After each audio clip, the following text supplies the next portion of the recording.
The rain fell like tears from heaven. Diana Okafor stood frozen in the doorway of Ha-jun's private suite. Her engagement ring, the one he had slipped onto her finger just 3 weeks ago, burned against her skin. She watched them. Her sister. Her fiancé. Adi's arms wrapped around his neck. Her lips pressed to his jaw. His hands were on her waist. The world stopped breathing. Diana's heart shattered into 1,000 pieces, each shard cutting deeper than the last. She didn't scream. She didn't cry. She simply broke. Silently. Completely. By morning, she was gone. Ha-jun found only her ring on his pillow. And a ghost where his future used to be. If you're enjoying this story, tell us where you're watching from in the comments, share your thoughts about Diana's decision, and don't forget to like, share, and subscribe. 3 years earlier. Seoul sparkled beneath the winter sky like a city made of frozen diamonds. Diana Okafor stepped off the private jet, her breath catching in her throat. She had traveled from Lagos to attend the most exclusive financial summit in Asia. At 27, she was already making waves. The Okafor family controlled one of Nigeria's most powerful banking dynasties. Diana was their golden child, educated at Oxford, trained in Geneva, destined for greatness. But nothing had prepared her for him. The ballroom of the Schiller Hotel hummed with whispered power. Billionaires. Politicians. Silent men whose names never appeared in newspapers but whose decisions shaped nations. Diana moved through the crowd like water, graceful, composed, untouchable. Until she felt it. Eyes on her. Heavy. Unblinking. Consuming. She turned slowly. And there he was. Kang Ha-jun stood alone by the window, a glass of whiskey untouched in his hand. He wore a black three-piece suit that probably cost more than most people's cars. His dark hair was swept back from a face carved by shadows and secrets. But it was the tattoo that caught her attention first. Intricate Korean symbols climbed the left side of his neck, disappearing beneath his collar. The ink was dark. Ancient. Unmistakably significant. Their eyes met. Diana felt the floor shift beneath her feet. He didn't approach immediately. For an hour, he simply watched her. Diana pretended not to notice. She smiled at other guests. She discussed investment opportunities. She laughed at appropriate moments. But she felt him everywhere. Like a shadow she couldn't shake. "You're very good at pretending." His voice came from behind her, low, smooth, dangerous. Diana turned, her champagne glass steady in her hand. "Pretending? That you don't know I've been watching you all night?" His Korean accent wrapped around his English like silk over steel. Up close, he was overwhelming. The tattoo on his neck seemed to pulse with quiet menace. His eyes, dark brown, almost black, held secrets that could drown a lesser woman. Diana was not a lesser woman. "Perhaps I was simply waiting," she replied. "For what?" "For you to find the courage to speak to me." Something flickered in his eyes. Surprise. Amusement. Respect. He extended his hand slowly, the movement deliberate, controlled. "Kang Ha-jun." Diana accepted his handshake. His palm was warm. His grip was firm without being aggressive. But she noticed the tattoo on his inner wrist immediately, smaller symbols that matched the ones on his neck. "Diana Okafor. I know who you are." "Then you have me at a disadvantage." His lips curved slightly. "No. I don't think anyone could ever have you at a disadvantage, Miss Okafor." They talked for 3 hours. About finance. Philosophy. Art. Family. Ha-jun listened more than he spoke, but when he did speak, every word carried weight. Diana found herself leaning closer. Drawn in by his gravity. "You're not like the others," he said finally, his eyes tracing her face like he was memorizing it. "The others?" "The people in this room. They talk to fill silence. You speak only when you have something worth saying." Diana felt warmth spread through her chest. "My mother taught me that silence is its own language." Something shifted in his expression. Pain. Recognition. Longing. "My mother said the same thing," he murmured. "Before she died." That was the moment Diana knew. This man was dangerous. Not because of the tattoos or the whispered rumors she would later hear about his family's underworld connections, but because she could fall for him. Completely. Devastatingly. Without any hope of recovery. 6 months later, Ha-jun sent flowers to her Lagos office every Monday. Black roses. Always black roses. No card. No signature. But Diana knew. Their courtship was unconventional. He traveled to Nigeria 3 times in those 6 months. She flew to Seoul twice. They never kissed. Never touched beyond his hand at the small of her back or her fingers brushing his arm. But the tension between them was suffocating. Beautiful. Unbearable. My family will ask questions, Diana said one evening in Seoul. They stood on the balcony of his penthouse, the city glittering below them like scattered diamonds. Ha-jun's jaw tightened.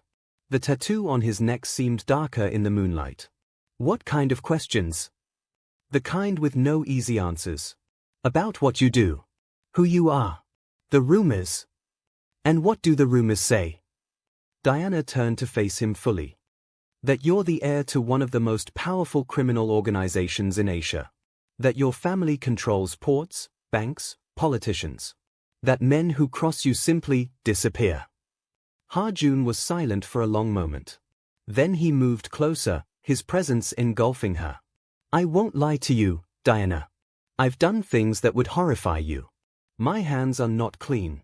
They never will be. Then why pursue me? Why spend 6 months chasing a woman from another continent? His eyes burned into hers. Because when I met you, I felt something I haven't felt in years. What? Hope. Diana's breath caught. This was the moment she should have run. She knew it. Every logical cell in her brain screamed warnings. But her heart had already made its choice. I can't promise you an easy life, Ha-jun continued, his voice dropping to barely a whisper. But I can promise you this, if you choose me, I will protect you with everything I have. I will never lie to you. I will never betray you. He reached for her hand slowly, giving her time to pull away. She didn't.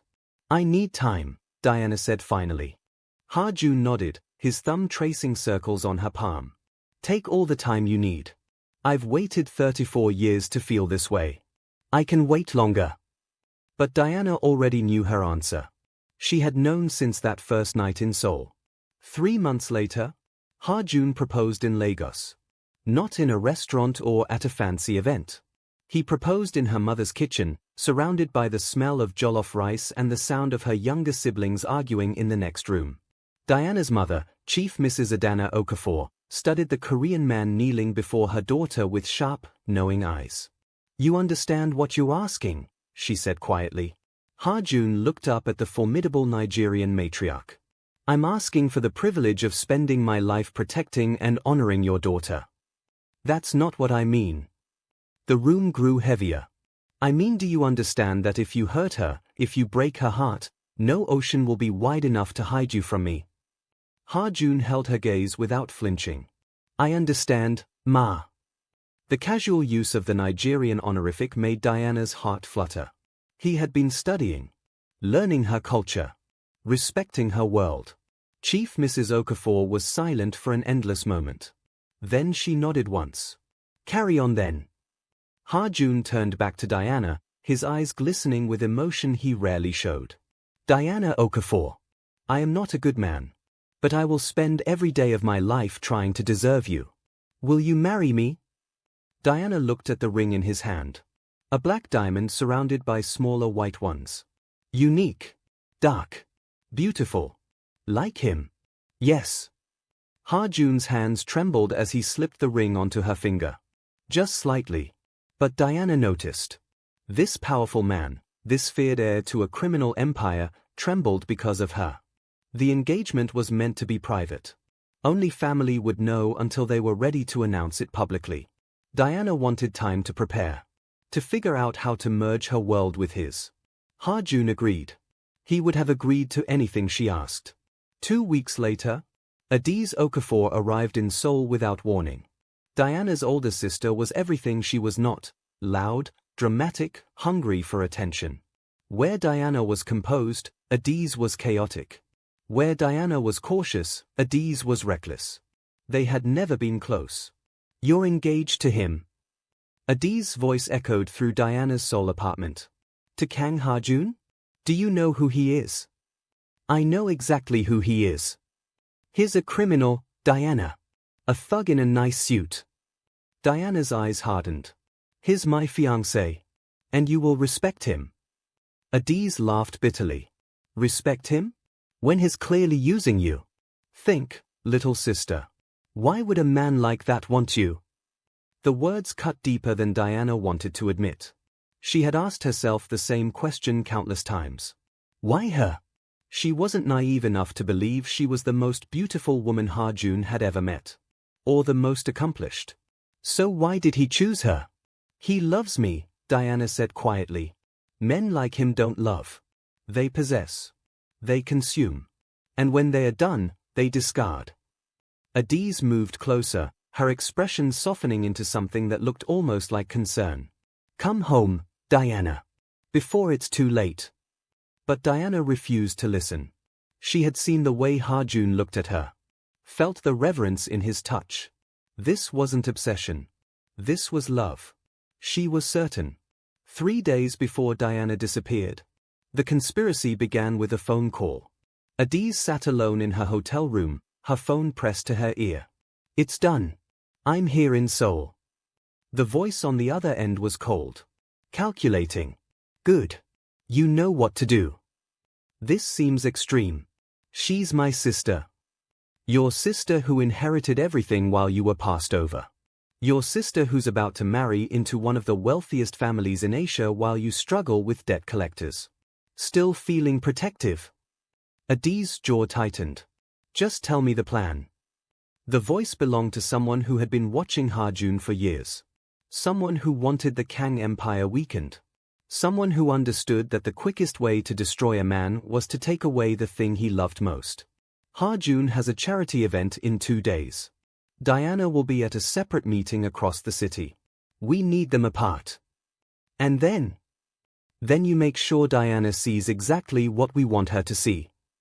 Adiz's hand trembled slightly. "She'll never forgive me."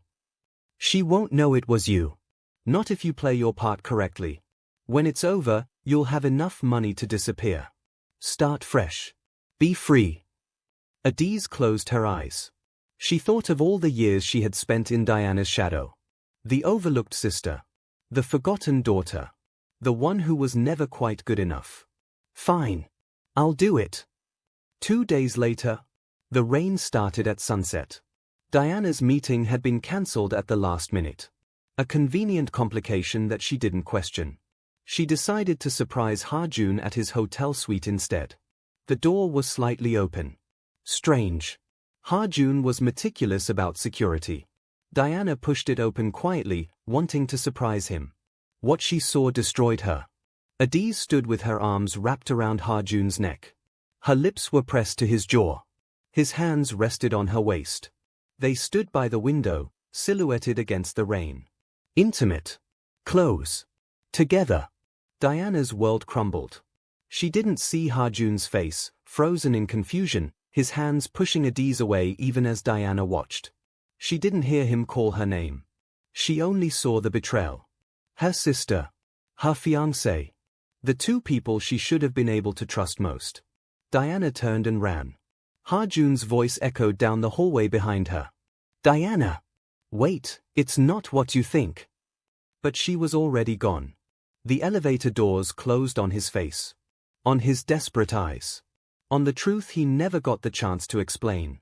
Later that night, Diana didn't pack. She grabbed her passport, her phone, and the clothes on her back.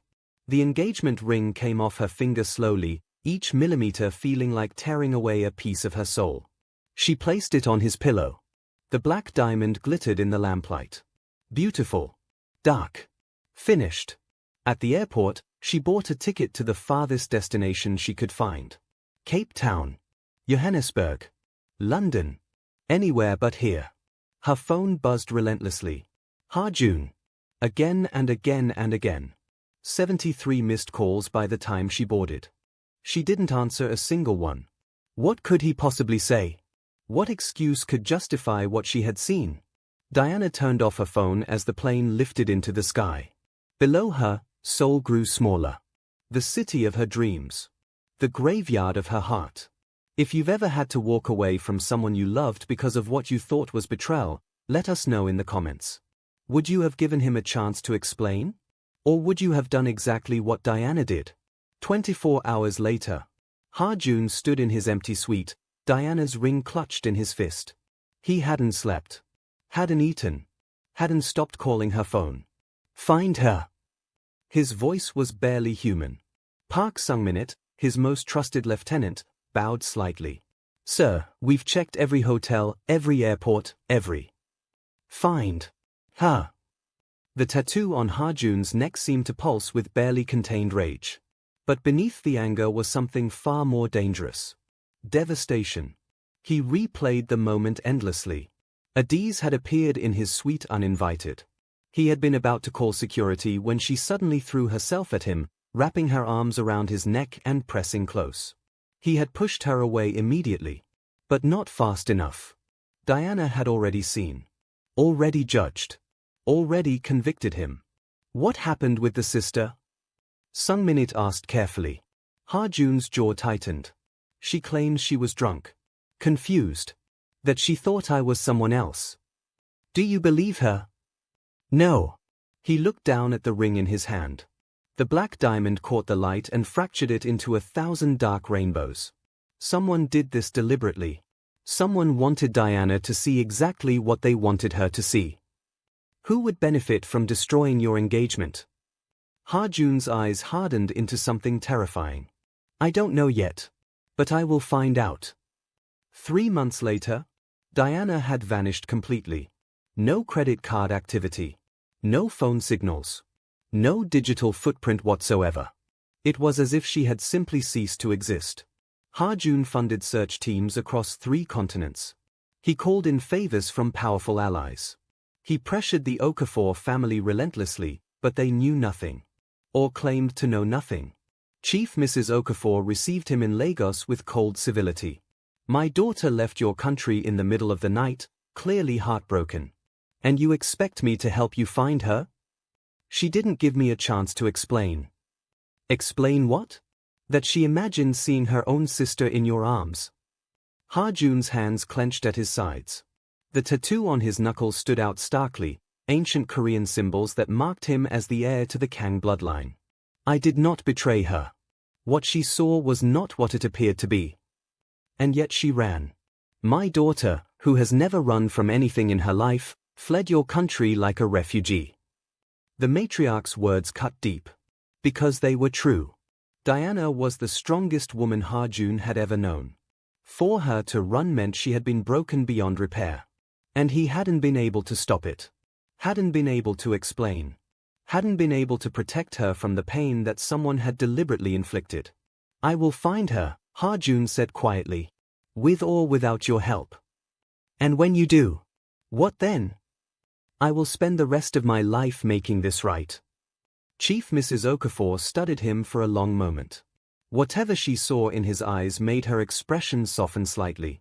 If you truly love her, if this is real, find whoever did this. Prove your innocence. Then maybe, you might deserve a second chance. Ha-jun bowed deeply.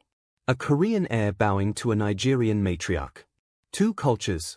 1 mission. 4 months after Diana disappeared, Diana discovered she was pregnant in a small clinic in Cape Town.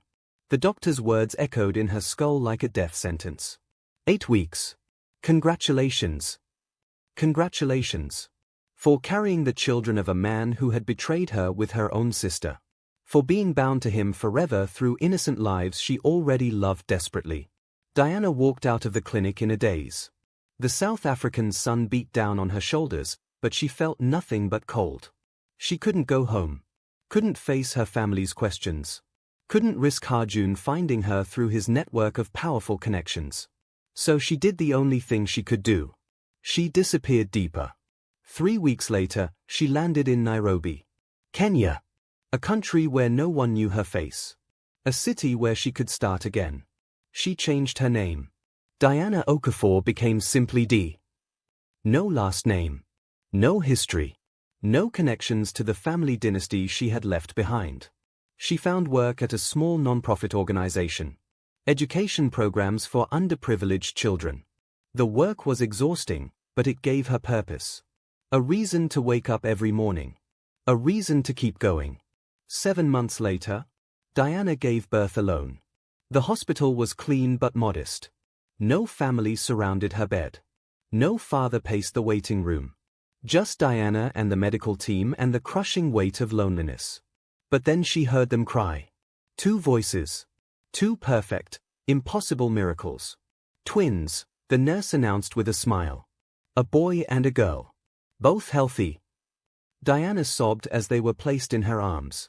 Her son had Harjun's nose. Her daughter had Harjun's eyes. She named them Chidi and Amora. Chidi, God exists. Amora, grace. Because despite everything, despite the betrayal and the heartbreak and the isolation, God had given her grace in the form of these 2 perfect children. As she held them close, Diana made a silent vow. She would protect them. She would raise them. She would give them every ounce of love she had. And Harjun would never know they existed. 5 years later, Seoul had changed. But Kang Harjun had changed more. At 37, he had expanded the family empire into legitimacy. Banks. Corporations. Charitable foundations. The criminal underbelly remained, but it operated in shadows while the public face gleamed with respectability. But those who knew him well saw the truth. The light had gone out of his eyes 5 years ago. And it had never returned. He dated occasionally. Wealthy socialites. Beautiful actresses. Powerful businesswomen. None lasted more than a few weeks. Because none of them were her. Sir. Park Sung-minit entered Harjun's office, his expression carefully controlled. We have something. Harjun looked up slowly. His black shirt was unbuttoned at the collar, revealing the tattoo that climbed his neck, darker now, extended with new symbols that marked his full ascension to power. Define something. A possible sighting. Nairobi. 5 days ago. Harjun went completely still. Show me. The photograph was grainy. Surveillance footage from a shopping center. But the woman in the image, even pixelated, even 5 years older, was unmistakably Diana. She was holding the hands of 2 small children. A boy. A girl. Harjun's heart stopped. Then restarted with painful intensity. Who are the children? Sung-minit hesitated. We don't know yet, sir. But based on the timeline. He didn't finish the sentence. He didn't need to. Harjun stared at the photograph. At Diana's face. At the children who looked to be about 5 years old. 5 years. 9 months of pregnancy. The math was devastating in its simplicity. Get me on a plane to Nairobi. Tonight. Sir, we should confirm first. Tonight. Sung-minit bowed and retreated quickly. He had served the Kang family for 15 years. He had never seen Harjun lose control. Until now. Tell us where you're watching from and what you think Harjun should do after seeing this photograph. Do you believe the twins are his? Share your thoughts in the comments, and don't forget to like and subscribe. Nairobi, Kenya. Harjun stepped off the private jet into the African heat. The sun burned against his skin, but he barely noticed. His focus was absolute. Single-minded. Obsessive. Sung-minit had arranged a car and a team. But Harjun dismissed most of them. I do this alone. Sir, that's not advisable. I didn't ask for advice. The address led to a modest apartment complex in a middle-class neighborhood. Not what he expected for the daughter of Nigerian banking royalty. But Diana had clearly built a new life. A hidden life. A life without him. Harjun sat in the parked car for 3 hours, watching the building. Waiting. Then he saw her. Diana emerged from the building at 3:47 p.m., holding the hands of 2 children. The boy walked on her left. The girl on her right. They were laughing. Carefree. Happy. Harjun's breath caught in his throat. Diana was more beautiful than he remembered. Her hair was longer now, twisted into elegant locks that fell past her shoulders. She had lost some weight, but her grace remained untouched. And her smile, God, her smile, was exactly as he remembered. Except she had never smiled at him like that. With such pure, uncomplicated joy. He looked at the children. Really looked. The boy had Harjun's jaw. The girl had Harjun's eyes. Both had Diana's skin tone, rich, deep, beautiful. But their features were unmistakably Korean mixed with African. Unmistakably his. Harjun's hands trembled on the steering wheel. For the first time in 5 years, the Shadow King felt tears burn his eyes. That evening, Diana felt the presence before she saw the face. The children were asleep. She was washing dishes in the small kitchen, the radio playing soft Kenyan jazz in the background. Then the hair on the back of her neck stood up. She turned slowly. He stood in her doorway. Dark suit. White shirt. Collar unbuttoned to reveal the tattoo that had haunted her dreams for 5 years. His eyes were the same. Dark. Intense. Consuming. But there was something new in them. Pain. Desperation. And a rage so cold it made her blood freeze. Hello, Diana. His voice hadn't changed. Low. Smooth. Dangerous. Diana's hand found the kitchen counter for support. How did you find me? It took 5 years. But I never stopped looking. They stared at each other across the small apartment. Two people who had once planned forever. Now strangers with 5 years of silence between them. You need to leave, Diana whispered. Not until you tell me the truth. What truth? Harjun stepped closer. His presence filled the room. Overwhelming. Suffocating. Those children. They're mine, aren't they? Diana's face went pale. Get out. Answer me. I said get out. Her voice cracked on the last word. And Harjun saw it. The fear, the pain, the years of loneliness she had carried alone. His anger shifted into something more complex. Guilt. Longing. Devastation. I didn't betray you, he said quietly. What you saw that night, it wasn't what you thought. I saw your hands on her. Your lips. Her lips were on me. I was pushing her away when you walked in. Someone set us up, Diana. Someone wanted you to see exactly what you saw. Diana shook her head. You're lying. I have never lied to you. Not once. Not ever. The kitchen felt too small. The air too thick. The past too present. Even if that were true, Diana said slowly, it doesn't matter now. It's been 5 years, Harjun. I've moved on. Have you? He moved closer. Close enough that she could smell him, sandalwood and something darker. Close enough that she could see the individual symbols in his neck tattoo. Close enough that her traitorous heart began to race.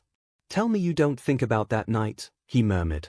Tell me you don't wonder what would have happened if you had stayed. If you had listened. If you had given me any chance to explain. Diana's eyes filled with tears. Why are you doing this? Because I've spent 5 years in hell, Diana. 5 years searching for you. 5 years wondering what I did wrong. 5 years. His voice broke. For the first time in her memory, Kang Harjun's composure cracked. 5 years not knowing I had children. The word hung between them. Children. Plural. Diana's legs gave out. She would have fallen, but Harjun caught her instantly, his arms wrapping around her like they had never forgotten how she fit against him. Please, he whispered into her hair. Please tell me the truth. Diana closed her eyes. The fight drained out of her. 5 years of running. 5 years of hiding. 5 years of pretending she didn't still love this man. Yes, she breathed. They are yours. Harjun's arms tightened around her. His whole body shook. This powerful man, this feared Mafia heir, trembled against her like a child. A son and a daughter, Diana continued, her voice hollow. Chidi and Amora. They are 5 years old. They don't know about you. They don't know who their father is. Diana. I thought you betrayed me. I thought you were Nadiz. The name hung in the air like poison. Harjun pulled back, his hands moving to cup her face. His eyes blazed with intensity. I never touched your sister. I would never betray you. What happened that night was a setup. Someone paid your sister to destroy us. Diana's eyes widened. What? I've spent 5 years investigating. Your sister didn't act alone. Someone orchestrated the entire thing. The room spun around Diana. Everything she believed. Everything she had built her new life upon. Everything she had told herself to justify running. Lies. Manipulation. A deliberate conspiracy to tear them apart. Who? She whispered. Who would do this? Ha-Jun's jaw tightened. The tattoo on his neck seemed to darken with his rage. That's what I came here to find out. And when I do, they will wish they had never been born. The next morning, Diana woke to the sound of children's laughter. For a moment, she thought she was dreaming. Then she remembered. Ha-Jun. He was here. She rushed to the living room, still in her nightgown. And froze. Ha-Jun sat on the floor. Kang Ha-Jun. The most feared man in Asian finance. The heir to a criminal empire. Sat cross-legged on her worn carpet, building a block tower with Chidi while Amora braided his hair. He looked up when Diana entered. His expression was softer than she had ever seen it. Vulnerable. Wondering. Afraid. They invited me in, he said quietly. I hope that's okay. Diana couldn't speak. Mommy. Amora bounced over, her little face bright with excitement. This man knows how to say hello in Korean. He taught us. Listen, annyeonghaseyo. Her pronunciation was terrible. But Ha-Jun smiled like she had recited Shakespeare. Can he stay for breakfast? Chidi asked, not looking up from his blocks. He said he knows how to make pancakes. Real pancakes. Not the burned ones you make, Mommy. Chidi. But Ha-Jun laughed. Actually laughed. The sound was rusty, like machinery that hadn't been used in years. Diana looked at her children. Really looked at them with Ha-Jun for comparison. Chidi had his father's intensity, the way he focused completely on whatever held his attention. Amora had his charm, the way she could make anyone feel like they were the most important person in the room. They were undeniably his. And he already loved them. She could see it in every careful movement. Every gentle word. Every unguarded smile. Okay, Diana said softly. He can stay for breakfast. That afternoon, the phone call came while Ha-Jun was teaching Chidi to count in Korean. Diana answered without checking the caller ID. Hello. Diana, where are you? You missed our lunch meeting. She closed her eyes. Michael. Michael Ajuia was a colleague at the non-profit. He was also the man who had been trying to court Diana for 3 years. Kind. Patient. Persistent. Everything Ha-Jun was not. Something came up, Diana said carefully. Can we reschedule? Is everything okay? You sound off. I'm fine. I'll call you tomorrow. She hung up before he could respond. When she turned around, Ha-Jun was watching her. His expression had gone cold. Dangerous. Who was that? A colleague. You have lunch meetings with colleagues? Diana's eyes narrowed. I have a life, Ha-Jun. Friends. People who care about me. A man? That's not your business. Ha-Jun's jaw tightened. The tattoo on his wrist seemed to pulse as his hands clenched. I've been searching for you for 5 years. You're the mother of my children. Everything about you is my business. You don't get to disappear from my life for half a decade and then show up acting possessive. I didn't disappear. You did. The children looked up from their toys, sensing the tension. Diana forced herself to take a breath. Not in front of them. We'll discuss this later. Ha-Jun's eyes burned with words unsaid. But he nodded curtly and turned back to Chidi. The tension is building. Diana is caught between her past and her present.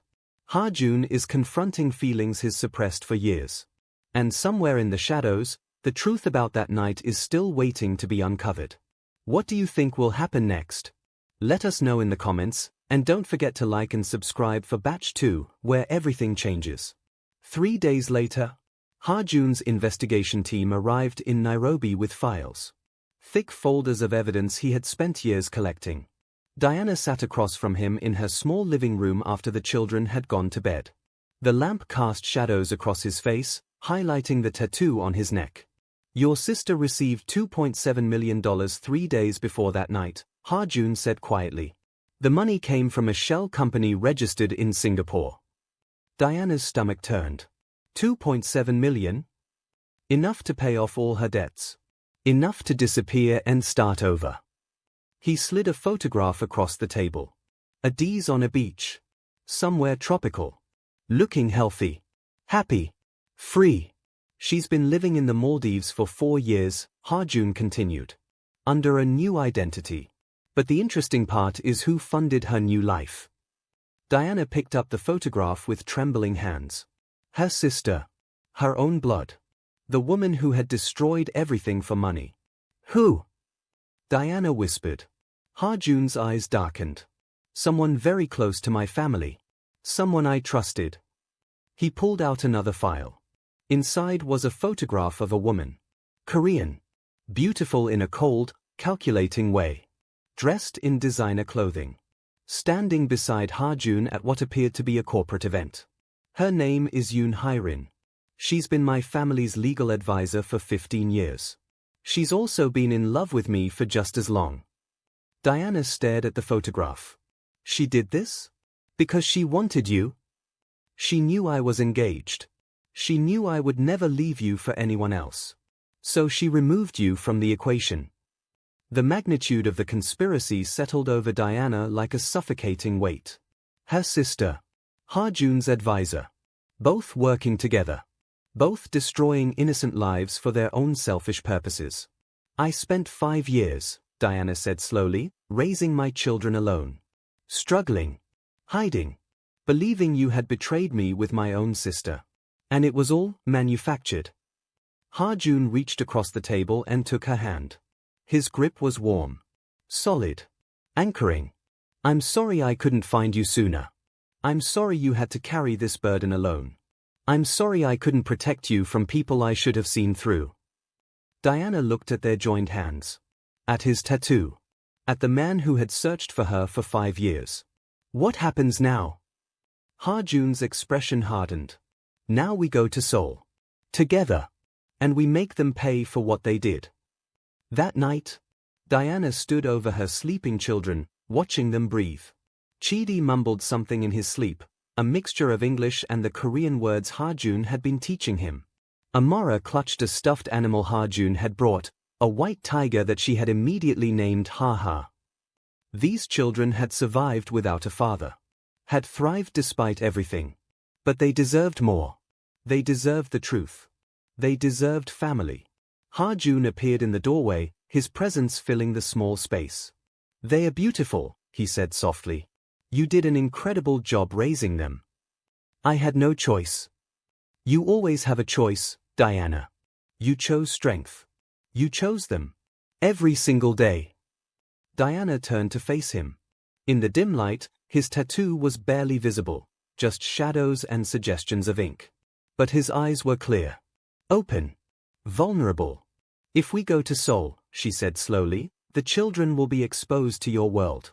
The danger. The enemies. The darkness. I will protect them with my life. You can't protect them from who you are. Ha-Jun flinched. The words cut deeper than any knife could. Then help me be better, he said quietly. Help me build a world they can be proud of. Help me become the father they deserve. Diana's eyes filled with tears. 5 years, Ha-Jun. I thought you betrayed me. I grieved you. I moved on. You can't expect me to just. I don't expect anything. I'm asking. I'm begging.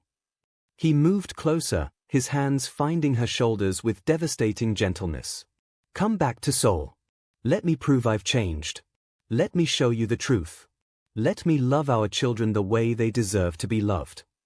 Diana looked into his eyes. Searching. Hoping. Afraid. And if I can't forgive you? If too much time has passed? If I've become someone who doesn't fit in your world anymore? Ha-Jun's thumbs traced gentle circles on her shoulders. Then I'll spend the rest of my life waiting. However long it takes. Whatever you need. The silence stretched between them. Heavy with possibility. Heavy with pain. Heavy with the weight of 5 lost years. Okay, Diana whispered finally. Ha-Jun's breath caught. Okay. We'll go to Seoul. For the children. For the truth. But I'm not promising anything else. Ha-Jun nodded slowly, his eyes glistening. That's enough. For now, that's more than enough. 1 week later, Seoul, South Korea. The Kang family compound was more fortress than home. Diana stood in the courtyard, holding the twins' hands, as security personnel in black suits bowed respectfully. The main building rose before them, traditional Korean architecture merged with modern glass and steel. Beautiful. Intimidating. A world away from their modest Nairobi apartment. Is this a castle? Amora whispered, her eyes wide.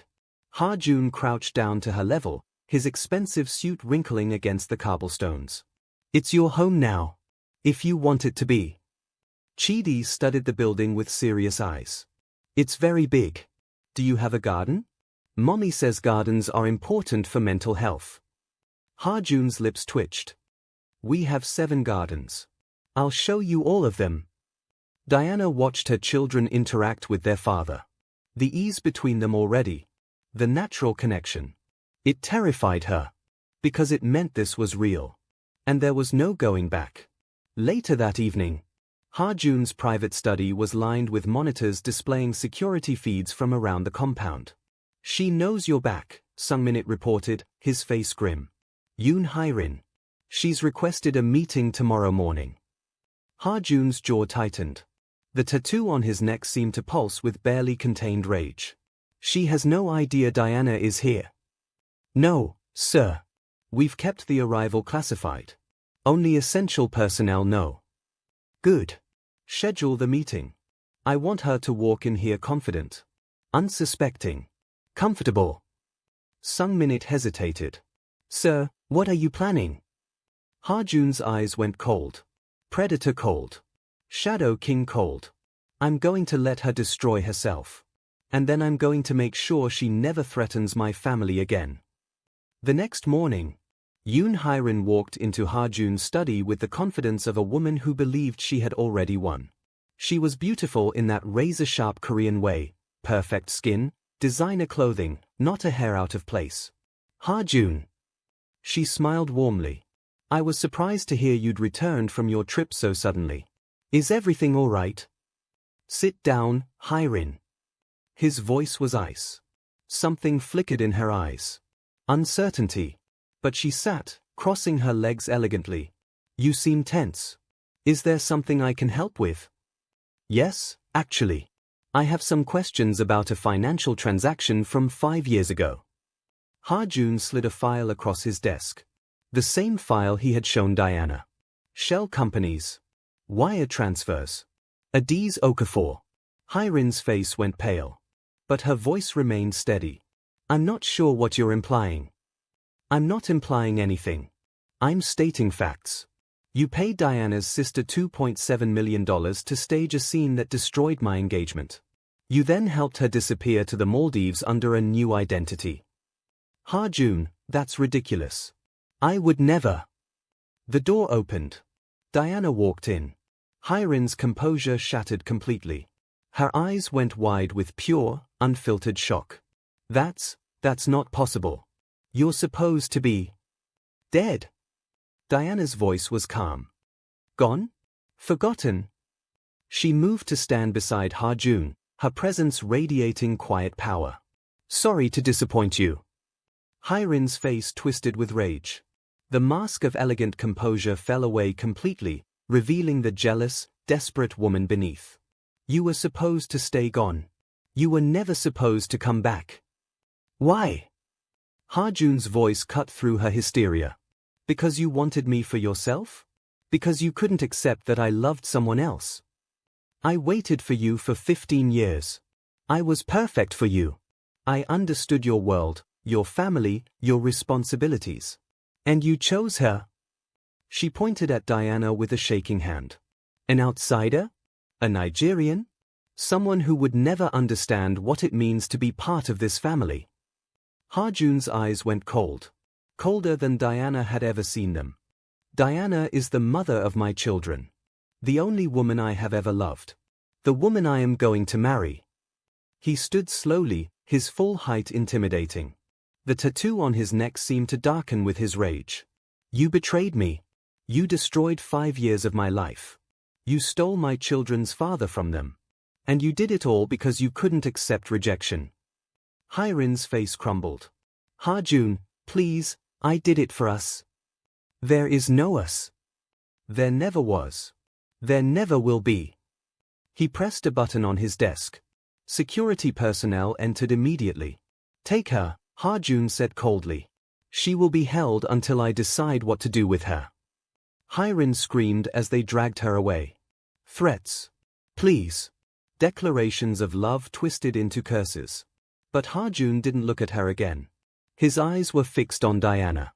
Later that night, the children were asleep in their new rooms. Rooms Ha-jun had apparently prepared weeks ago, just in case he ever found Diana. Chidi's room was filled with books and science kits. Amora's room had a ballet bar and dress-up costumes. He had known. He had hoped. He had prepared. Diana stood on the balcony of her suite, looking out at the Seoul skyline. The city sparkled beneath her like a million possibilities. I should have known. Ha-jun's voice came from behind her.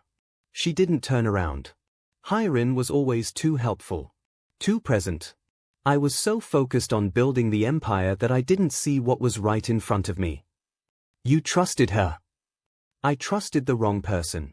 And you paid the price. He moved to stand beside her, his presence warm despite the cool night air. The tattoo on his neck caught the moonlight, ancient symbols that marked him as part of a dangerous legacy. What will you do to her? Diana asked quietly. Nothing illegal. But she will never work in finance again. Her family will lose their standing. Her life as she knew it is over. Is that justice? Or revenge? Ha-jun was silent for a long moment. I don't know anymore, he admitted finally. The line used to be clear to me. Now. He turned to look at her, his eyes vulnerable. Now I just want my family to be safe. I want my children to know their father. I want you. Diana's heart clenched. Ha-jun. I'm not asking you to forgive me overnight. I'm not asking you to trust me again immediately. I'm just asking for time. For a chance. For the opportunity to prove that what we had was real. She looked at him, this powerful, dangerous, broken man who had searched the world for her. Who had never stopped loving her. Who had built rooms for children he wasn't sure were his, just in case. Okay, she whispered. Okay. Time. A chance. We'll see what happens. Ha-jun's expression shifted. Relief. Gratitude. Love. So much love it was almost painful to witness. He reached for her hand slowly, giving her time to pull away. She didn't. Thank you, he murmured. That's all I need. For now, that's everything. They stood together on the balcony. 2 broken people. 2 lost years. 2 children sleeping peacefully inside. And for the first time in 5 years, Diana felt something she had almost forgotten. Hope. The next morning, Diana woke to screaming. She bolted out of bed, her heart pounding. The children. The children. She ran down the hallway in her nightgown, terror clawing at her chest. But when she reached the twins' rooms, they were empty. The beds were unmade. Toys scattered on the floor. But no children. Ichijun. Her voice echoed through the compound. Guards ran toward her, their faces alarmed. Where are my children? Where are they? Sung Minute appeared, his face ashen. We're searching the compound. They're not in any of the tracked areas. What do you mean they're not in the tracked areas? This place has security everywhere. Someone disabled the cameras in the East Wing. We don't know how. Diana's blood ran cold. Ha-jun appeared at the end of the hallway. His face was a mask of controlled terror. In his hand was a phone. Playing a video. The video showed Chidi and Amora. Sitting in a plain room. Looking scared but unharmed. And behind them stood a woman Diana recognized immediately. Adiz. Her sister. Hello, little sister, Adi's voice purred from the speaker. Did you miss me? I heard you found your way back to Harjun. How touching. How predictable. Diana's legs gave out. Harjun caught her, his arms iron bands of tension. If you want to see your children again, Adiz continued, Harjun will transfer $500 million to the account I'm sending you. He has 48 hours. The video ended. Diana looked at Harjun. At his face carved from stone. At his eyes burning with a rage so profound it seemed to change the air around him. At the tattoo on his neck pulsing like a living thing. She took my children, Diana whispered. Harjun's voice was barely human. She won't have them for long. The Shadow King had awakened. And God help anyone who stood in his way. The twins have been taken. Diana's sister has revealed herself as the true mastermind. Harjun's empire faces its greatest threat. And somewhere in the darkness, 2 innocent children are waiting to be saved. What will happen next? Will Harjun find them in time? Will Diana ever trust again? Comment below with your predictions, share this story with someone who loves Afro-Korean drama, and make sure you're subscribed for Batch 2, where the truth finally comes to light. 48 hours remaining. The Kang compound transformed into a war room within minutes. Harjun stood at the center of the chaos, his presence radiating a cold fury that made even his most hardened men flinch. Gone was the gentle father who had built block towers with his son. Gone was the vulnerable man who had begged Diana for a second chance. In his place stood the Shadow King. The heir to a criminal empire that spanned continents. The man whose name made powerful people whisper in fear. His shirt was open at the collar, revealing the full extent of his neck tattoo, ancient Korean symbols that marked him as the blood heir to the Kang dynasty. The ink seemed darker now. Angrier. Alive with purpose. I want every asset mobilized. Harjun's voice cut through the room like a blade. Every contact. Every favor owed to this family for the past 50 years. I want them all activated. Now. Sung Minit bowed sharply. Sir, we've already traced the video signal to a server in Thailand. But it's bouncing through multiple locations. Then unbounce it. It will take time. We don't have time. Harjun slammed his fist on the table. The sound echoed like a gunshot. Every man in the room went still. Those are my children. My blood. My legacy. If a single hair on their heads is harmed, I will burn everything Adiz has ever touched to the ground. I will destroy everyone who helped her. I will make them wish they had never been born. His voice dropped to a whisper. Somehow, that was more terrifying than his shouting. Find them. 47 hours remaining. Diana sat alone in the children's empty room. She held Amora's stuffed tiger, the one Harjun had given her. The one she had named Ha-Ha. It still smelled like her daughter. Like innocence. Like everything Diana had sworn to protect. The tears came silently. Streaming down her face. Dropping onto the white fur of the toy. She had run once before. Run from pain. Run from betrayal. Run from a truth she hadn't stayed to understand.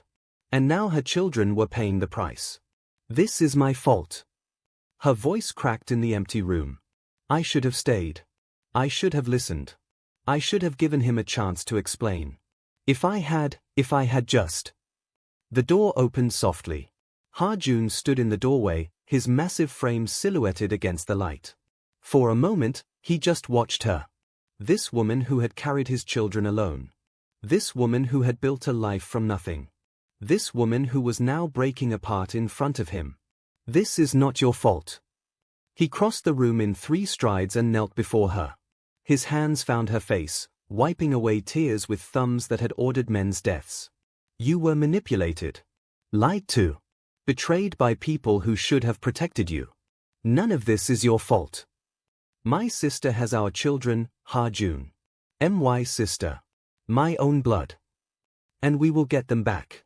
I swear to you on everything I am, we will get them back.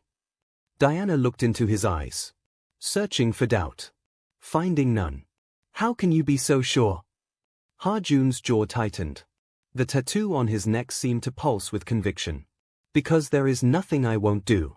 No line I won't cross. No price I won't pay. Those children are everything to me. You are everything to me. And I will tear this world apart before I let anyone hurt my family. Diana believed him. For the first time in 5 years, she believed him completely. 44 hours remaining. The breakthrough came from an unexpected source. Park Sung-minit burst into the war room, his face flushed with urgency. Sir, we found something. The server trail, it ends in Nigeria. Ha-jun went completely still. Nigeria? Lagos specifically. An address registered to a shell company. But here's the thing. He pulled up documents on the main screen.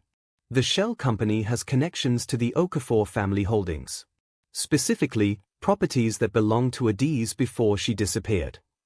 Diana had followed them to the war room. She stared at the screen in disbelief. That's impossible. Adiz sold everything before she left. She liquidated all her assets. According to official records, yes, Sung-minit confirmed. But our investigation shows she kept one property off the books. A warehouse complex outside Lagos. It's been maintained and staffed for the past 5 years. Ha-jun's mind raced. She's been planning this for years. The attack on our engagement wasn't just about money or jealousy. It was phase 1. Phase 1 of what? Diana asked. Control. She wanted leverage over both our families. When the initial plan failed, when you disappeared instead of returning to Nigeria shamed and broken, she had to adapt. He turned to face Diana fully. She's been watching. Waiting. When she learned you were back with me, she saw an opportunity. The children aren't just hostages for ransom. They are bargaining chips in a much larger game. Diana's blood ran cold. What kind of game? I don't know yet. But I intend to find out. 42 hours remaining. More information flooded in as Ha-jun's global network activated. Adiz Okafor's history was darker than anyone had imagined. She hadn't just been a jealous older sister. She had been slowly building her own criminal network for over a decade. She started small, Sung-minit reported, displaying documents on multiple screens. Embezzlement from family accounts. Small-scale fraud. But after she received the payment from Yoon Hye-rin, she had real capital to work with. The screens showed surveillance footage, financial records, intercepted communications. She used the money to establish connections with underground networks in Southeast Asia and Africa. Human trafficking. Arms dealing. Money laundering. She's built a considerable operation. Diana felt sick. This was her sister. The girl she had grown up with. The woman who had taught her to braid hair and shared secrets in the darkness of their childhood bedroom. How did no one know? Diana whispered. Ha-jun's expression was grim. Because she was careful. Because she used your family's reputation as cover. Because she let everyone believe she was just a failed socialite living in exile. He turned to face Diana directly. She resented you. 4 years. Maybe her whole life. You were the chosen one. The heir apparent to the Okafor legacy. She was overlooked. Dismissed. Forgotten. That doesn't justify. No. It doesn't. But it explains the depth of her hatred. This isn't just about money anymore, Diana. This is about destroying everything you love. Including me. Including our children. Diana's hands clenched into fists. The grief in her eyes transformed into something harder. Fiercer. Maternal rage forged in the fire of betrayal. Then we destroy her first. Ha-jun looked at the woman before him, no longer broken, no longer running. A warrior. A mother. His. Yes, he said quietly. We do. 40 hours remaining. The second video arrived at midnight. Ha-jun and Diana watched together, their bodies rigid with tension. The screen showed Chidi and Amora sitting on a plain mattress. They looked tired but unharmed. Amora clutched her brother's hand, her small face brave despite the fear in her eyes. Chidi stared directly at the camera with Ha-jun's intensity, defiant, protective, refusing to show weakness. Mommy! Amora's voice trembled. Daddy? Please come get us. The lady is scary. Diana's heart shattered. Daddy! Amora had called Ha-jun daddy. Even in her fear, even in her confusion, she had already accepted him as her father. Adi's face appeared on screen, her smile cold and triumphant. Touching, isn't it? They've been asking for both of you. Mommy and Daddy. As if you're some kind of perfect family now. Her expression hardened. You always had everything, Diana. Our parents' love. Their attention. Their fortune. You even have him, a man who searched the world for you. Do you know what I had? Nothing. Scraps. Leftovers. She leaned closer to the camera.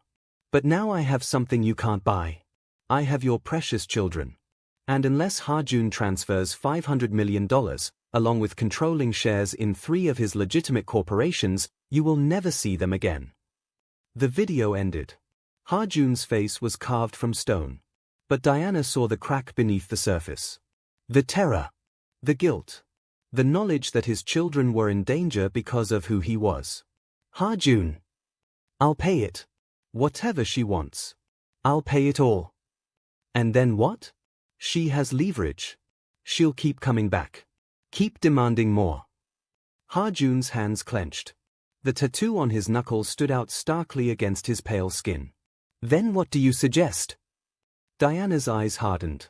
We don't negotiate with terrorists. Not even when they share our blood. She moved to stand before him, her presence commanding despite her smaller stature.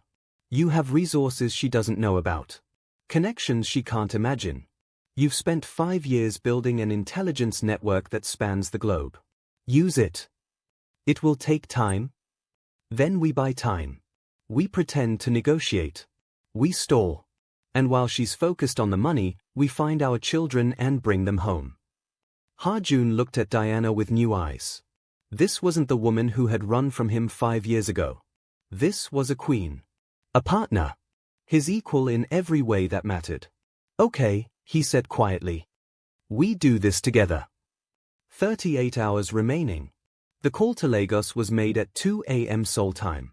Chief Mrs. Adana Okafor appeared on the secure video screen, her face drawn with exhaustion and fury. I received your message. How is this possible? Adiz would never. She already has, Ma. Diana's voice was steady despite her pain. She took the children. She's demanding ransom from Ha-jun. The Nigerian matriarch went silent. Years of dignified composure cracked for just a moment. Her grandchildren. Stolen by her own daughter. What do you need? She asked finally. Ha-jun stepped forward. Information. Your daughter has been building a criminal operation for years. She kept one property off the books, a warehouse complex outside Lagos. We believe the children may be there. You want me to help you, against my own child. I want you to help me save your grandchildren. Adiz made her choice. She chose to become something we don't recognize. But Chidi and Amora are innocent. Chief Mrs. Okafor was silent for a long moment. Then she nodded slowly. I will give you everything I have. Properties, contacts, security personnel. Whatever resources can help bring those children home. She looked directly at Ha-jun. And when this is over, when those children are safe, I expect you to keep your promise. What promise? The one you made in my kitchen years ago. To spend the rest of your life protecting and honoring my daughter. Ha-jun bowed deeply. A Korean heir bowing to a Nigerian matriarch. Again. That promise never changed, Ma. Not for a single day of the past 5 years. Chief Mrs. Okafor's expression softened slightly. Then let's bring your children home. 35 hours remaining. The strategy session lasted 4 hours. Ha-jun's team worked alongside Chief Mrs. Okafor's Nigerian contacts. Maps spread across tables. Satellite imagery displayed on screens. Intelligence reports from 4 different countries compiled and analyzed. The warehouse complex outside Lagos was extensive. 3 buildings. Multiple entry points. Armed guards, at least a dozen, possibly more. And somewhere inside, 2 terrified children. Frontal assault is too risky, Sung-minit argued. If she sees us coming, she could hurt the children. What about a surgical strike? one of Ha-Jun's operatives suggested. Small team. In and out before she knows we're there. The perimeter is too well guarded. We'd be spotted before we reach the buildings. Ha-Jun studied the maps in silence. His mind worked through possibilities. Calculated risks. Potential outcomes. Then his eyes landed on something. A water treatment facility. Less than a kilometer from the warehouse complex. Connected by underground maintenance tunnels. There, he said quietly. Every head in the room turned toward him. The tunnels. They're old, probably from when this was an industrial area. But if they are still passable. Sung Min's eyes widened. We could enter from the treatment facility. Come up inside the complex. Avoid the perimeter entirely. Ha-Jun nodded slowly. We need confirmation that the tunnels are accessible. And we need eyes inside that warehouse. How? Ha-Jun's expression darkened. The tattoo on his neck seemed to pulse with dangerous intent. We give Adiz what she wants. We make the transfer. But we send someone with it. Someone she won't suspect. Someone who can confirm the children's location and signal our team. Diana stepped forward. I'll do it. Every person in the room went still. Ha-Jun's head snapped toward her. Absolutely not. She's my sister. She'll want to see me suffer. To gloat. That's her weakness, her need for validation. I can use that. Diana. Those are my children. I won't sit here and wait while other people risk their lives to save them. Her eyes blazed with determination. The woman who had survived 5 years alone. The mother who had raised twins without help. The warrior who would walk into hell for her babies. I'm going. That's not a discussion. Ha-Jun looked at her for a long, tense moment. Then he closed his eyes. Then I'm coming with you. Ha-Jun, if she sees you. She expects me to send representatives. She expects me to hide behind my power. She doesn't expect me to walk into her trap myself. He moved closer, his hands finding her shoulders. We do this together. Like you said. No more running. No more hiding. We face our enemies side by side. Diana looked up at him. At this man who had searched the world for her. Who had never stopped loving her. Who was willing to walk into danger to save their children. Together, she agreed. If you've ever had to trust someone after years of doubt, let us know in the comments. Do you think Diana is making the right choice? Share your thoughts below, and don't forget to like and subscribe. 30 hours remaining. The private jet cut through the night sky toward Lagos. Ha-Jun sat beside Diana, his presence steady and reassuring. But Diana saw the tension in his jaw. The way his hands gripped the armrests. The barely controlled terror beneath his composed exterior. They'll be okay, she said quietly. Ha-Jun's eyes found hers. How do you know? Because Adiz wants something from us. She won't risk losing her leverage.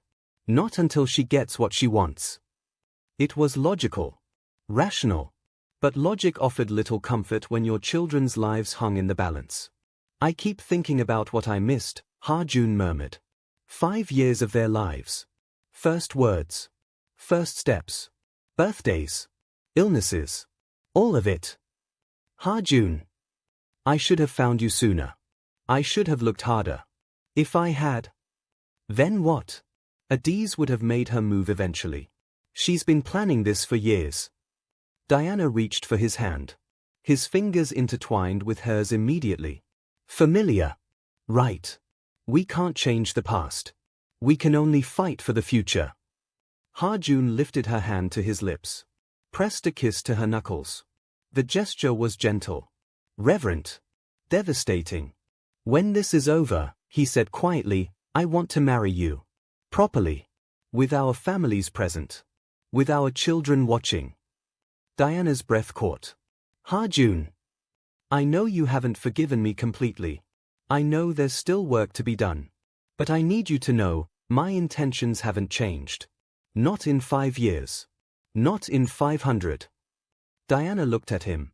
This powerful man. This feared heir. This broken soul who loved her with everything he had. Let's get our children back first. Then we can talk about forever. Ha-jun nodded slowly. But she saw the hope in his eyes. The possibility she hadn't rejected. The future they might still have. 24 hours remaining. Lagos greeted them with heat and chaos. The city pulsed with life, markets and traffic and voices raised in 100 different languages. But Diana felt none of it. Her focus was absolute. Her children. Nothing else mattered. Chief Mrs. Okafor met them at a secure location outside the city. Her face was drawn with exhaustion, but her eyes were sharp. "The tunnels are confirmed accessible," she reported. "My people have been monitoring the warehouse complex. We count 15 guards. Rotating shifts. The children are being held in the central building." Ha-jun studied the updated maps. "Entry point. Through the treatment facility, as you suggested. Your team can enter the tunnels at midnight. It's a 15-minute journey underground." "And the distraction?" Chief Mrs. Okafor looked at Diana. Her eyes softened with maternal worry. "My daughter will expect you to arrive at the main gate." She sent coordinates and a time. 2200 hours. "You're to come alone." "She won't accept Diana alone," Ha-jun countered. "She'll expect me too." "Then you both go. But understand, once you're inside, you're vulnerable. If the strike team fails." She didn't finish the sentence. She didn't need to.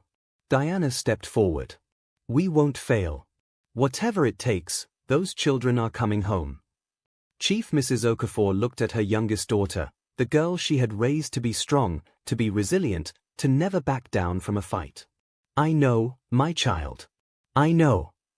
22 hours remaining. The warehouse complex loomed against the Nigerian sky like a monument to corruption. Diana and Ha-jun approached the main gate together. Their vehicle had been left behind a kilometer back. They walked the final distance alone. Unarmed. Exposed. Ha-jun wore black, shirt open at the collar, revealing the full extent of his neck tattoo. The symbols marked him as dangerous. As powerful. As someone who would not be easily broken. Diana walked beside him with her head held high. She wore traditional Nigerian attire, an elegant wrapper and blouse in deep indigo. Armor of a different kind.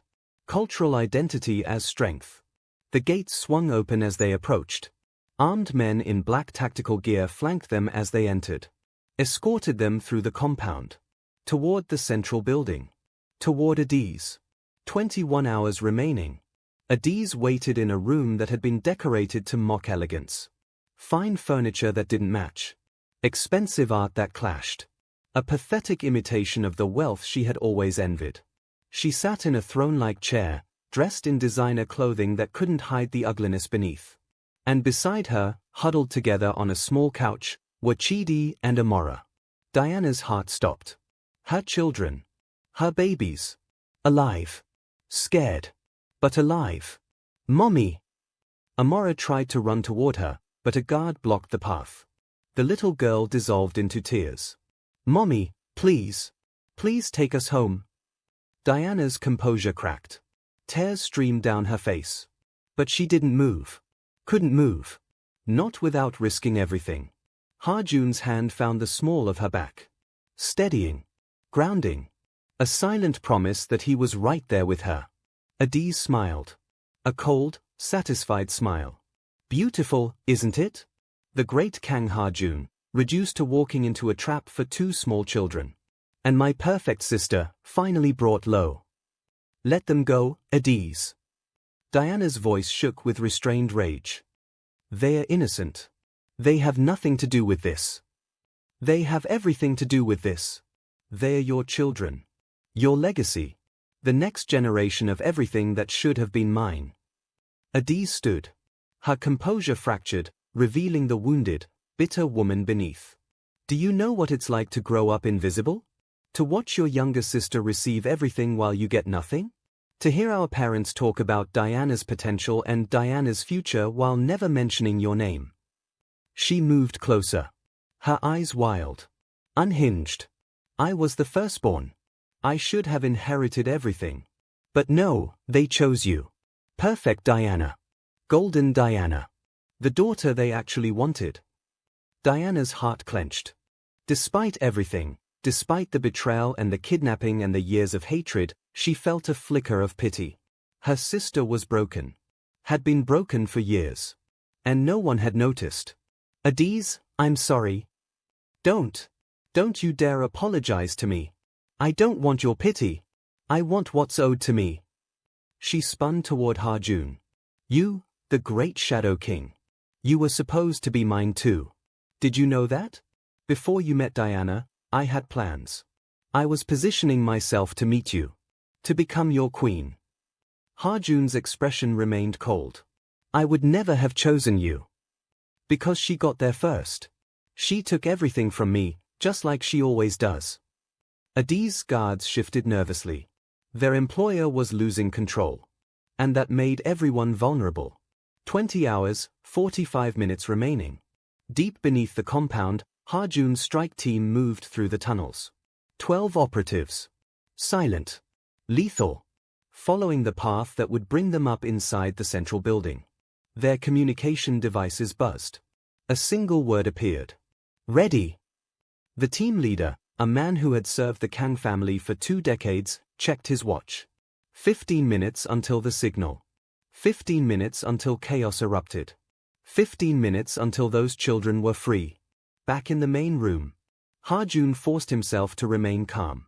Every instinct screamed at him to tear through the guards. To get to his children. To destroy the woman who threatened them. But he couldn't. Not yet. You want money, he said quietly. You want power. Fine. But the children stay unharmed. Adiz laughed bitterly. Always the negotiator.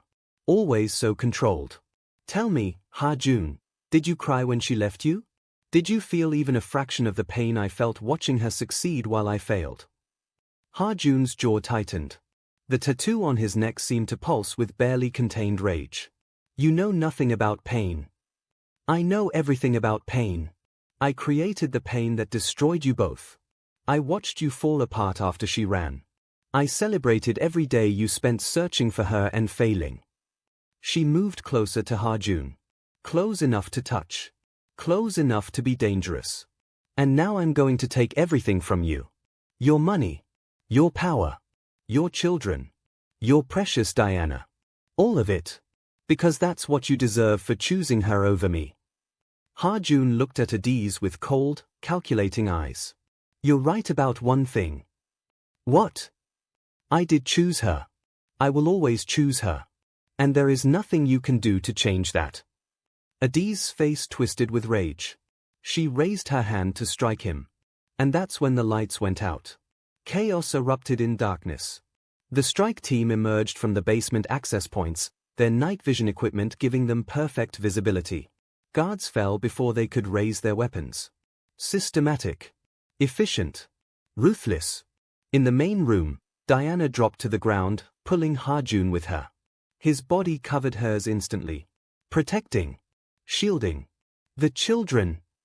Diana screamed. My team has them. Trust me. Gunfire echoed through the building. Shouts. Chaos. Then silence. The lights flickered back on. Diana lifted her head. The room was transformed. Guards lay on the ground, unconscious, not dead. Harjun's operatives stood in strategic positions, their weapons trained on any remaining threats. And in the center of the room, surrounded by a protective circle of black-clad figures, stood Sungminit, holding Chidi and Amora in his arms. Mommy! Daddy! Diana was on her feet before Harjun could stop her. She ran across the room and gathered her children into her arms. Holding them. Crying. Whispering prayers of gratitude in a mixture of English and Igbo. Harjun approached slowly. His composure finally cracking. Tears streaming down his face as he knelt beside his family. His arms wrapped around all 3 of them. Holding them together. Holding them safe. I've got you, he whispered. I've got you. It's over. You're safe. Chidi's small hand found Harjun's face. Touched the wetness on his cheeks. Daddy's crying. Yes, baby. Daddy's crying. Why? Harjun's voice broke. Because I love you. Because I finally have you. Because I'm never letting go. The aftermath was swift. Adiz was taken into custody by a combination of Korean and Nigerian authorities. Her criminal network was dismantled within weeks. Her assets seized. Her future reduced to a prison cell and the weight of her own choices. Before she was led away, Diana stood before her one final time. "I'm sorry I didn't see your pain," Diana said quietly. "I'm sorry our family failed you." Adiz laughed bitterly. "You think this is about pain? This is about justice. About taking what I was owed. You were owed love, support, recognition. Instead, you chose hatred. And that's not my fault." Diana turned away. "Goodbye, Adiz. I hope you find peace someday. But I won't be there to see it." She walked away without looking back. 3 months later, Seoul. The Kang compound had transformed. Children's laughter echoed through halls that had once known only silence. Toys scattered across floors that had been perfectly maintained. Life where there had been only emptiness. Chidi and Amara had adapted with the resilience that only children possess. They attended private school during the day. Learned Korean with surprising speed. Called Hajun Appa, the Korean word for father. And Hajun was a different man. He still commanded his empire. Still made decisions that shaped markets and nations. But at 6 p.m. every day, without exception, he came home. To his children. To Diana. To the family he had waited his entire life to build. One evening in the garden, Diana found Hajun sitting alone, watching the sunset. She sat beside him silently. Their shoulders touched. Comfortable. Familiar. "The children are asleep," she said softly. "Both of them." Amara required 3 bedtime stories and a promise that you'll take her to get ice cream tomorrow. Hajun smiled. A real smile. The kind she had once thought she'd never see again. "I'll take her wherever she wants to go." "Careful. She'll hold you to that. Last week she asked if you could take her to the moon." "I'll look into it." Diana laughed. The sound was light. Free. They sat in comfortable silence for a while, watching the sky shift from gold to pink to purple. Then Hajun spoke. "I meant what I said on the plane. About wanting to marry you." Diana's breath caught. "Hajun. I know I said we could talk about it later. And I know there's still work to be done. But I need you to know, I'm not asking for an answer tonight.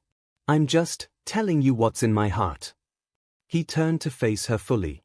His eyes were open. Vulnerable. Completely unguarded.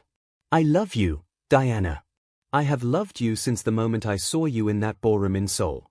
Every day of the past 5 years, every moment of searching, every prayer whispered in the darkness, it was all for you." Diana felt tears prick her eyes. "I'm not the same person I was 5 years ago," she said quietly. "Neither am I. I have baggage. Trust issues. Scars that may never fully heal. Then we'll carry the baggage together. Work through the issues together. Heal the scars together." He reached for her hand. His thumb traced circles on her palm. "Just like he used to. I'm not asking for perfection. I'm asking for partnership. For a chance to build something real. Something lasting. Something our children can be proud of." Diana looked at him. At this man who had searched the world for her. Who had never given up. Who loved her children as fiercely as she did. "Yes." Hajun blinked. "Yes. Yes. To all of it. The marriage. The partnership. The future. Yes." For a moment, he simply stared at her. Then his face transformed with joy so pure it stole her breath. He pulled her into his arms. Held her close. Pressed his forehead against hers. "I will spend every day of my life making sure you never regret this choice. I know. I trust you." And she did. Finally. Completely. 6 months later, the wedding was held in Lagos. A fusion of Korean and Nigerian traditions that made headlines around the world. Chief Mrs. Okafor walked Diana down the aisle. Her traditional Igbo bridal attire was stunning, rich coral beads and intricately woven fabric. But nothing compared to the joy on her face. Hajun waited at the altar in traditional Korean hanbok, adapted with Nigerian touches. His neck tattoo was visible, a deliberate choice. He would never hide who he was. Not from his bride. Not from their guests. Not from the world. Chidi served as ring bearer, his small face serious with responsibility. Amora scattered flower petals down the aisle, giggling with every handful. When Diana reached the altar, Ha-Jun's eyes glistened with unshed tears. "You're beautiful," he whispered. "You're crying." "I told you, I cry when I'm happy now." The ceremony blended two cultures into something new. Something beautiful. Something entirely their own. When they were pronounced husband and wife, Ha-Jun lifted Diana into his arms and kissed her deeply. The crowd erupted in cheers. Chidi and Amora ran to join them, and Ha-Jun scooped both children up without letting go of Diana. 4 people. 1 family. Finally complete. At the reception, Ha-Jun stood before their guests, billionaires, dignitaries, family members from 2 continents. His arm was around Diana. His children sat at the head table, stuffing themselves with wedding cake. And his heart was fuller than he had ever imagined possible. "When I met Diana Okafor 6 years ago," he began, "I was a man who believed emotion was weakness. I had been raised to value power above all else. To see people as assets or obstacles." He looked down at his wife. She destroyed all of that.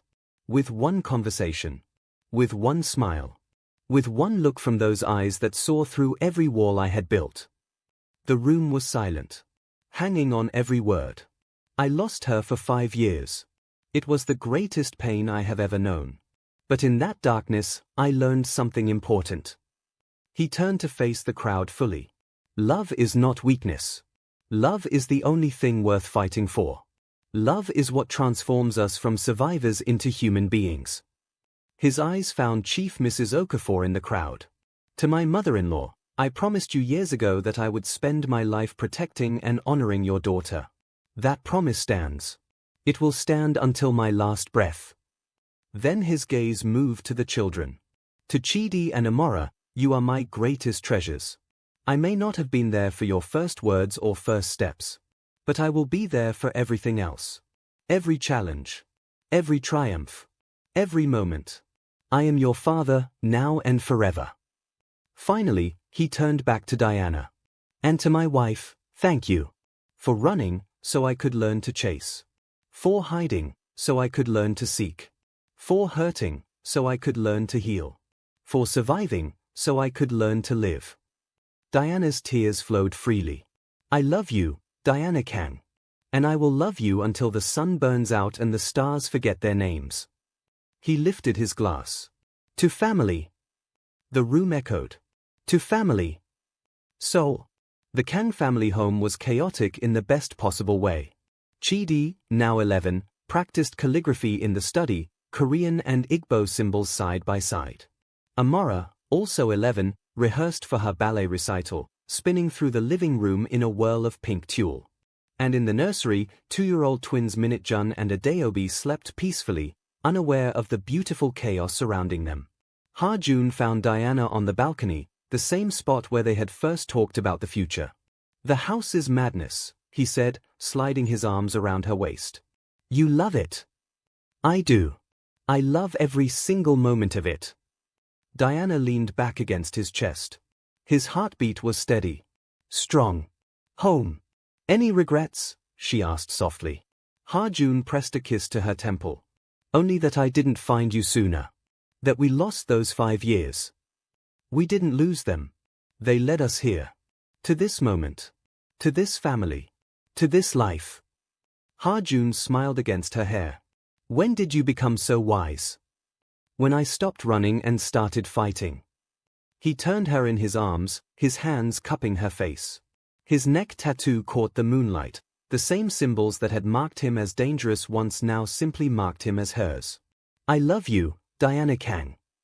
I love you, Ha-Jun." He kissed her deeply. Completely. Forever. And somewhere in the house, their children laughed. And somewhere in the world, their enemies remembered to be afraid. And somewhere in the universe, fate smiled. Because some loves are worth waiting for. Some loves are worth fighting for. Some loves are worth burning down the world for. And theirs was all three. Thank you for joining us on this journey through. She ran after seeing the Mafia boss with her sister. Years later, he uncovered the truth and met his twins. If this story touched your heart, let us know in the comments. Where are you watching from? What was your favorite moment? Did Diana make the right choice? Don't forget to like, share, and subscribe for more powerful Afro-Korean romance stories. Until next time, believe in love. Even when it seems impossible.